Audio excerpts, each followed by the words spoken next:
Motion NCERT simplified series है science and technology की from class से 12th तक। तो यहाँ पर हम समरी नोट्स पढ़ेंगे किसकी, क्लास 11वीं 7वीं 6ठी 9वीं इनकी। तो सबसे पहले क्लास 6 की देखते हैं क्या है। 6th क्लास में motion and measurement of distance है। इसमें क्या दिया हुआ है, मोशन के बारे में बताया हुआ है कि मोशन जब एक ऑब्जेक्ट चेंज होती है इसकी पोजीशन से एक टाइम के अंदर तो उसे मोशन कहते हैं। मतलब एक टाइम पर कोई ऑब्जेक्ट में कुछ गति आए तो उसे ही हम मोशन कहते हैं।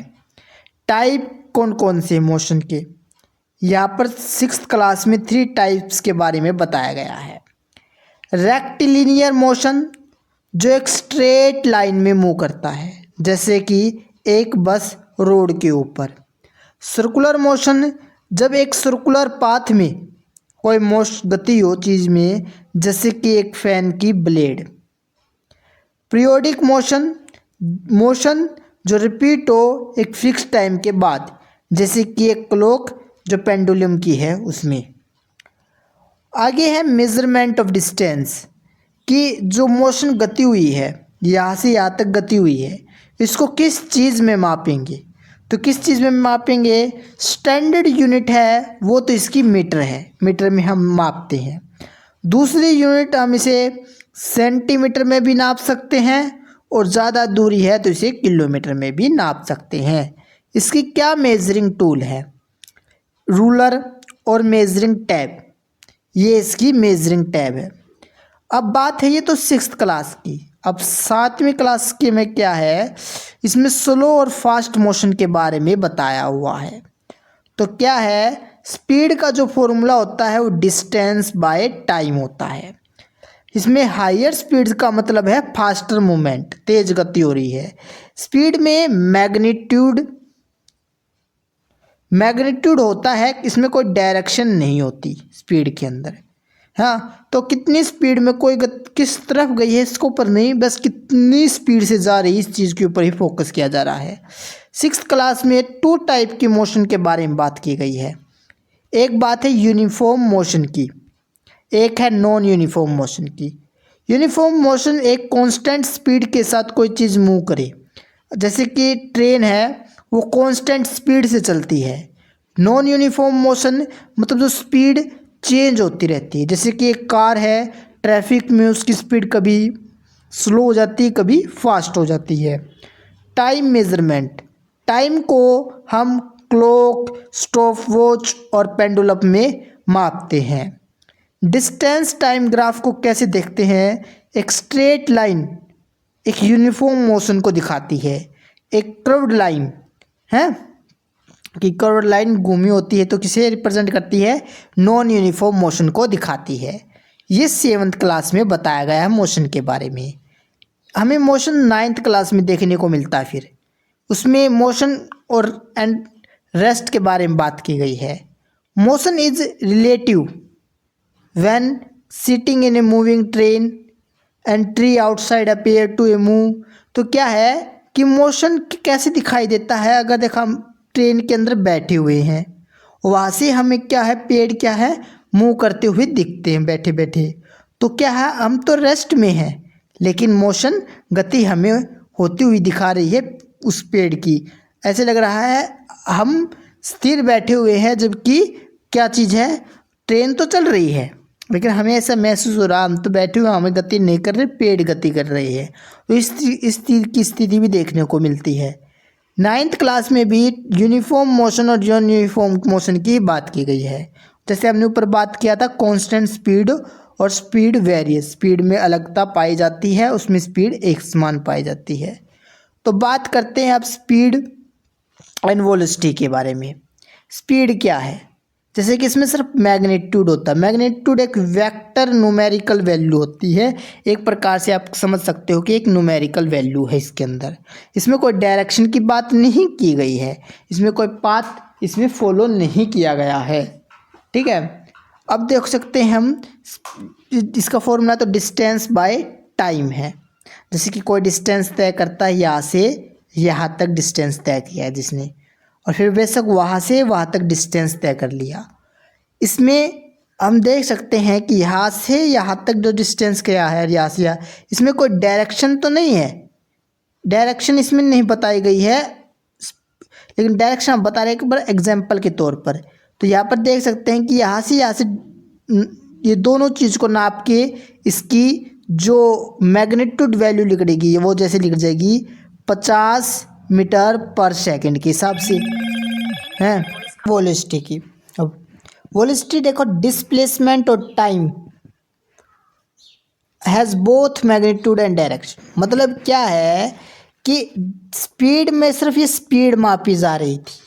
अब देखो यहाँ से किसी ने यात्रा की और यहाँ तक की वापस, तो इसका जीरो वेलोसिटी या एक्सीलरेशन जीरो हो जाएगा।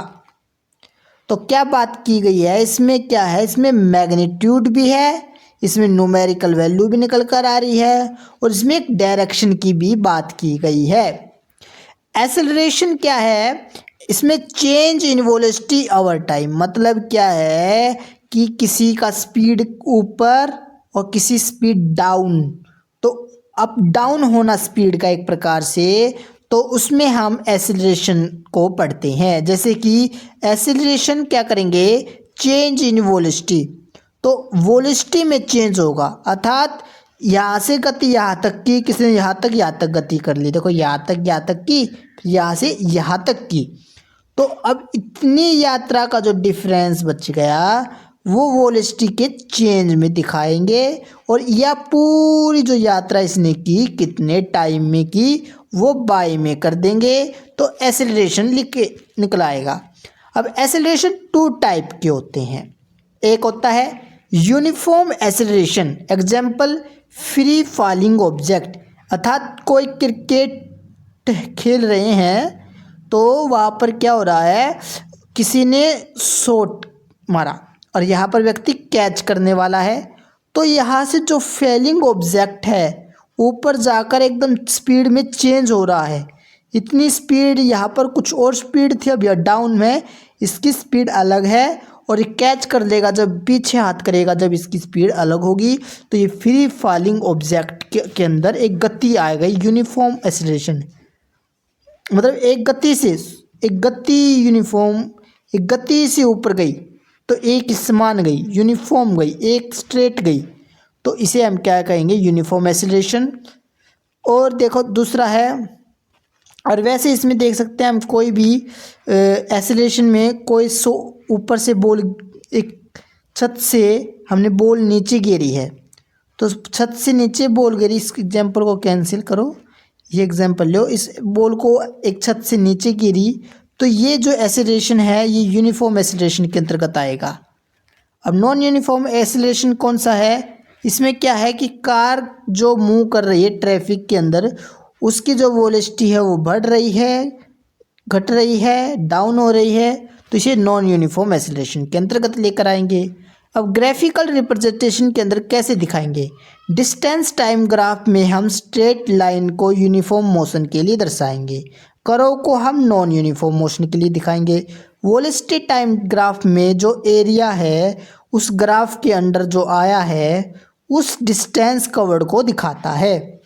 अब इक्वेशन क्या क्या बनेगी हमारे यूनिफॉर्म एक्सेलरेशन के लिए सिर्फ, तो उसमें देख सकते हैं हम यहाँ पर देख सकते हैं v जो है हमारा ये फाइनल वेलोसिटी को दिखाता है और u हमारा इनिशियल वेलोसिटी को दिखा रहा है। अर्थात कोई छत से यूनिफॉर्म एक्सेलरेशन के बाद छत से बॉल नीचे गिरी तो यहाँ पर इसकी स्पीड अलग थी और धीरे धीरे इसकी स्पीड ज़्यादा बिगड़ी और फाइनल वेलोसिटी इसकी कितनी रह गई।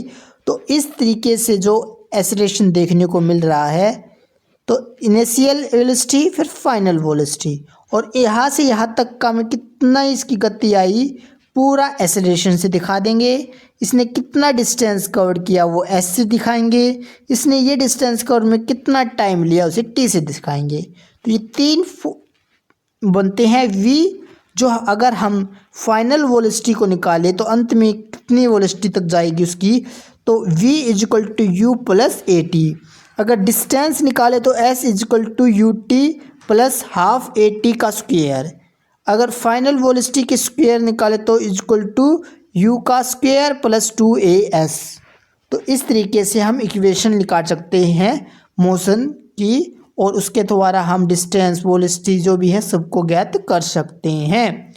एक है, अगर कोई वस्तु ऊपर से नीचे गिरी जा रही है तो ग्रेविटी कितनी लगेगी, उसका एक्सेलरेशन कितना होगा, 9.8 मीटर पर सेकंड स्क्वायर।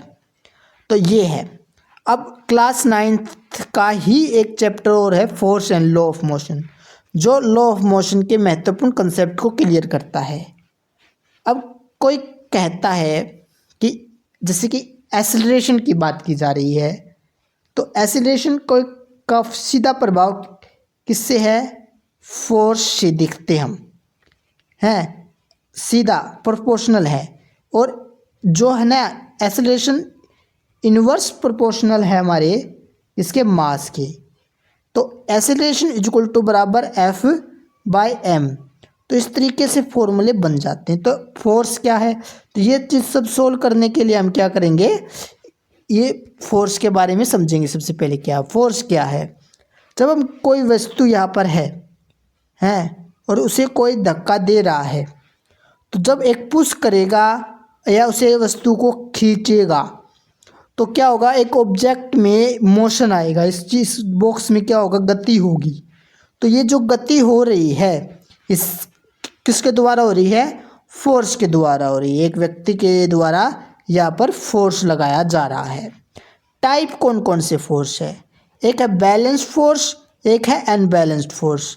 बैलेंस फोर्स क्या है, जब फोर्स कैंसिल कर दे एक दूसरे को, वहाँ पर कोई मोशन ना हो। समझ ले इतना बड़ा बॉक्स लो का हो तो क्या है, इस व्यक्ति में जितना दम था उसने लगा दिया, लेकिन ये सरका ही नहीं, तो क्या होगा, फोर्स ने, इसके फोर्स ने, बॉक्स के फोर्स ने और इसके मानव के फोर्स ने, दोनों के फोर्स ने एक दूसरे के फोर्स को कैंसिल कर दिया। इसे बैलेंस्ड फोर्स कहेंगे। अनबैलेंस कैसे कहेंगे, जब मोशन का कारण बनता है वो कैंसिल नहीं कर सकते। अब यहाँ पर हम एक गत्ते वाला बॉक्स मान लेते हैं तो आराम से सरका देगा ये, तो इसमें अनबैलेंस्ड फोर्स है ये। अब मोशन के अंदर मोशन के लॉ के बारे में बताया है न्यूटन ने। अब न्यूटन का फर्स्ट लॉ क्या कहता है, फर्स्ट लॉ कहता है कि एक ऑब्जेक्ट वो रहता है रेस्ट में या यूनिफॉर्म मोशन में अनलेस, जब तक उस पर कोई एक्सटर्नल फोर्स अप्लाइड नहीं कर दिया जाता। एग्जाम्पल दे सकते हैं कि a moving bus stop suddenly, एक चल रही बस अचानक से शांत हो जाए तो पैसेंजर है वो एकदम से आगे की तरफ पहुंच जाएंगे उसके इनर्शिया स्टेट से। इनर्शिया एक स्टेट होता है, हम कह सकते हैं resistant to change in motion और रेस्ट। तो इनर्शिया 3 तरह की होती है। इनर्शिया ऑफ मोशन मतलब इनर्शिया जो स्टेट है वो गति में हो सकता है। इनर्शिया जो स्टेट है मतलब जो वो है, इनर्शिया का मतलब क्या, स्टेट। तो इनर्शिया किस में हो सकता है, रेस्ट में हो सकता है। इनर्शिया की एक डायरेक्शन हो सकती है। तो सेकंड लोग, इसमें और भी एग्जांपल बता देता हूँ मैं, जैसे कि कारपेट से डस्ट को निकालना हो तो डस्ट पे हम बाहर धूप में ले जाकर उस पर एक डंडा मारते हैं तो धूल रेस्ट में थी, एकदम से वो कारपेट पीछे गया लेकिन वो रेस्ट पोजीशन में ही रह गई और वो नीचे गिर गई, तो एकदम से गति आ गई। ऐसे ही होता है इसमें फर्स्ट लॉ के अंदर। और अब सेकंड लॉ में हम देखते हैं, इसमें जो फोर्स है वो क्या है, मास इनटू एक्सेलरेशन। मैंने कहा था एक्सेलरेशन के बारे में कि जो एक्सेलरेशन है वो इन्वर्सल होता है मास के और प्रोपोर्शनल होता है फोर्स के। तो यहाँ पर हम दोनों को F/m लिख सकते हैं। अब यहाँ से अगर फोर्स निकालना है तो यहाँ पर ma हो जाएगा, सीधी सी बात है, मास इनटू एक्सेलरेशन हो जाएगा। तो फोर्स को निकालना हो तो जो एक्सेलरेशन है एक ऑब्जेक्ट का वो डिपेंड करता है कि उसके ऊपर कितना फोर्स लगाया जा रहा है। Example, heavier cricket ball require more force to move to the later tennis ball. मतलब एक क्रिकेट बॉल पर हमें ज़्यादा जोर लगाना पड़ेगा तुलना में एक टेनिस बॉल के। तो इस तरह की बात करते हैं। एक्सीलरेशन भी होता है, इस तरह की गति देखने को मिलती है।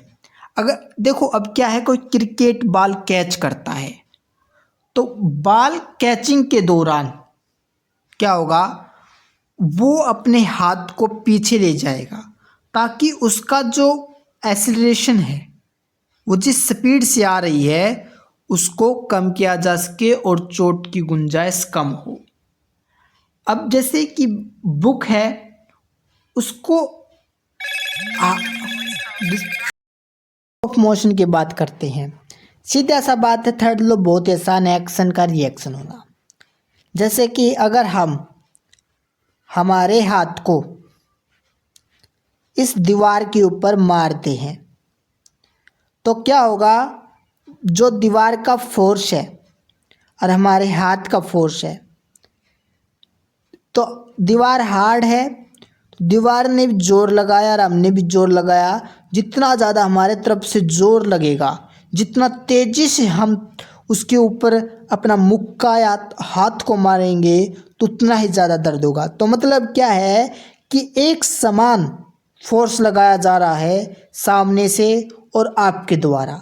तो फॉर एवरी एक्शन, प्रत्येक एक्शन का एक इक्वल और अपोजिट रिएक्शन होता है। Example, A rocket move upward by the pushing gas downward. तो ये तो सिंपल एग्जाम्पल, अगर गैस डाउनवर्ड आ रही है उसी के फोर्स रॉकेट मूव कर रहा अपवर्ड की ओर। तो दिस कवर, इस तरीके से ये कवर कर रहे हैं हम क्लास 6, 7 और 9 के मोशन चैप्टर को। ये हमारी NCERT सीरीज है साइंस एंड टेक्नोलॉजी की, UPSC और अदर एग्जाम के लिए इम्पोर्टेंट है। Hope this helps, thanks.